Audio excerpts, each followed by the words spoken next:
जी sir, आज की जो श्रद्धांजलि सभा थी, जिसमें आज हम सब लोग इकट्ठे हुए हैं, एक बहुत क्षति हुई है व्यापारी वर्ग को, व्यापारी संगठनों को। किस रूप में इसे देखते हैं आप? देखिए, माननीय विजय प्रकाश जैन जी जो थे, एक व्यापारी समाज की रीढ़ की हड्डी थे, जिन्होंने समाज को एक साथ जोड़ के रखा। ये नहीं है व्यापारी ही, पूरे जो सरकारें भी उनकी बात को बड़े ध्यान से सुनती थी और उसको पूरा करती थी, क्योंकि कभी भी उन्होंने किसी भी राजनीतिक पार्टी या किसी से विशेष से ध्यान नहीं दिया। उन्होंने व्यापारी की समस्या के ऊपर लेकर हमेशा संघर्ष करते रहे हैं। जो व्यापारी समाज को बहुत बड़ा नुकसान है, इसकी जो पूर्ति करनी बहुत ही मुश्किल है, क्योंकि आज जिस प्रकार हम यहाँ पर श्रद्धांजलि देने आए हैं, ये नहीं है कि दिल्ली के, देश भर के जितने भी व्यापारी नेता यहाँ पर पहुँचे हैं और उन्होंने श्रद्धांजलि दी है, क्योंकि उनका जो जुड़ाव था पूरे देश के व्यापारियों को एक साथ जोड़ना था और उनकी आवाज़ सरकार तक पहुँचानी थी। तो मैं आज उनके चरणों में फूल अर्पित करता हूँ और भगवान से यही प्रार्थना करता हूँ, जो हमारे परिवार व्यापारी परिवार जगत को जो नुकसान हुआ है, उसको पूर्ति करने की हमें शक्ति दे, और जो अपना विजय प्रकाश जैन जी को अपने चरणों में रखें और जिस प्रकार आज व्यापार जगत को वो एक गुलदस्ते की तरह बना के रख के गए हैं, उसी प्रकार बनाए। राकेश जी, आज की जो बहुत बड़ी क्षति हुई है व्यापारिक संगठनों को और व्यापारी वर्ग को भी कहें, किस रूप में आप इसे देख रहे हैं विजय प्रकाश जैन जी को? मैं ये कह सकता हूँ कि गंगा कहीं भी बहती हो, लेकिन उसका उद्गम क्षेत्र गंगोत्री होता है। हमारी व्यापारी जितनी भी दिल्ली की, ऑल इंडिया की जितनी संस्थाएं हैं जो बनी और चल रही हैं, उसकी गंगोत्री विजय प्रकाश जैन जी थे। सबको विचार मिलते हों और ना मिलते हों, लेकिन व्यापारिक समाज को इकट्ठा करने में जो उन्होंने योगदान दिया, व्यापारिक समाज वो हमेशा ऋणी रहेगा। हमारे भारतीय उद्योग व्यापार मंडल की रीढ़ की हड्डी थे विजय प्रकाश जैन साहब, श्याम बिहारी मिश्रा जी, मनोहर लाल कुमार साहब।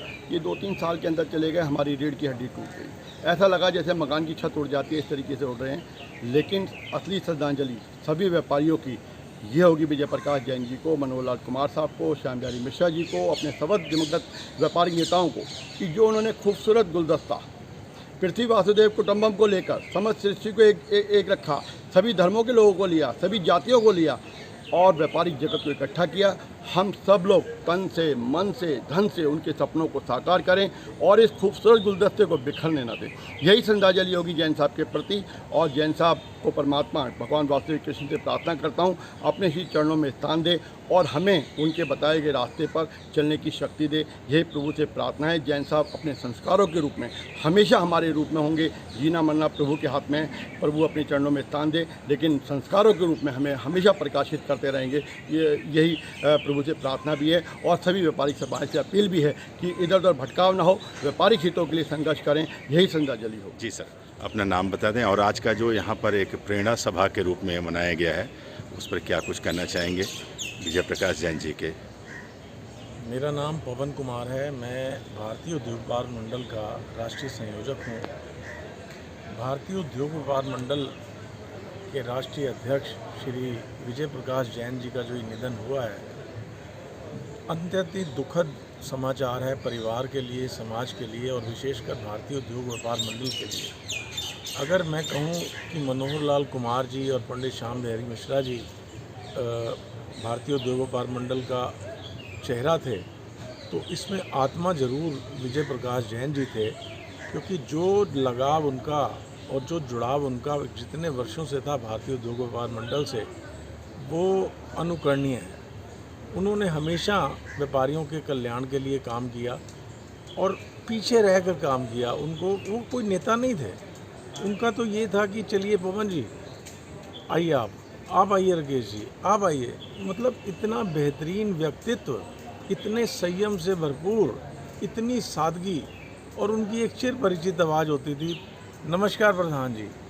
सिर्फ मुझे ही नहीं, वो सबको इसी प्रकार आदरपूर्वक शब्दों में बुलाते थे। आज अगर हम इस दिन को प्रेरणा दिवस के रूप में मना रहे हैं, तो ये उनके प्रति हमारी सच्ची श्रद्धांजलि होगी। उन्होंने बहुत ज़्यादा प्रेरणा दी है हमें कि किस प्रकार से संगठन चलाया जाता है, किस प्रकार से संगठन की देखरेख की जाती है। और हम व्यापारी के रूप में जो उन्होंने एक पत्रिका निकाली थी पाक्षिक, अखबार निकाला था, उसके बारे में उनका एक अनुकरणीय था कि वो बिना किसी द्वेष भाव के, बिना किसी गुट के, बिना किसी पार्टी के सभी के समाचार प्रमुखता से छापा करते थे, सभी के जन्मदिन का ध्यान रखते थे और सभी के साथ उनका लगाव जो था वो पारिवारिक संबंधों की तरह था। इसी के साथ मैं उनको अपनी श्रद्धा सुमन अर्पित करता हूँ और प्रभु से प्रार्थना करता हूँ कि उन्हें अपने श्री चरणों में स्थान दे। धन्यवाद।